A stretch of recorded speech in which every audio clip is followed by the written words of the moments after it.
Hello friends, welcome back to my channel. तो friends, जैसा कि आप लोगों को पता है कि कल एसबीआई ने अपना रिजल्ट डिक्लेयर कर दिया था प्री का, और सर्वर काम नहीं कर रहा था। तो फ्रेंड्स चलिए आज हम जल्दी से अपना रिजल्ट चेक कर लेते हैं। तो फ्रेंड्स, मैंने अपना role number, date of birth और कैप्चा फिल कर दिया है। तो फ्रेंड्स, अगर आप चैनल पर पहली बार आए हैं तो वीडियो को लाइक और चैनल को सब्सक्राइब जरूर कर लें।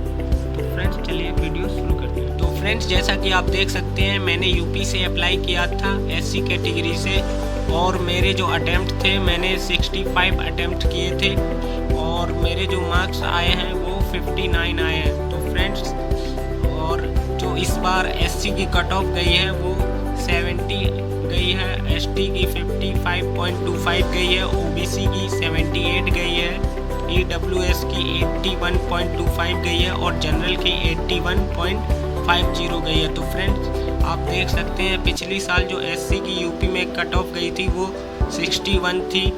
और फ्रेंड्स, मेरा एसबीआई प्री क्लियर नहीं हुआ है। तो फ्रेंड्स, आप देख सकते हैं कि इस बार शिफ्ट भी बहुत ही हार्ड थी।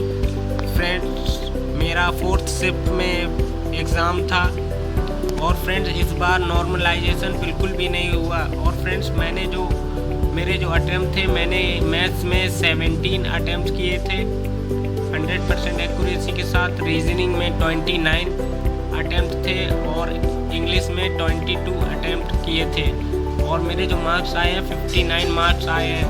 तो फ्रेंड्स, अगर आपने भी एसबीआई 2021 का एग्ज़ाम दिया था और आपने अपना स्कोर कार्ड देख लिया है, तो फ्रेंड्स कमेंट करके ज़रूर बताएं कि आपने कितने अटैम्प्ट किए थे और आपने कितने मार्क्स ऑब्टेन किए हैं। तो फ्रेंड्स चलिए मिलते हैं नेक्स्ट वीडियो में। अगर आपको वीडियो अच्छा लगा हो तो वीडियो को लाइक और चैनल को सब्सक्राइब जरूर करें।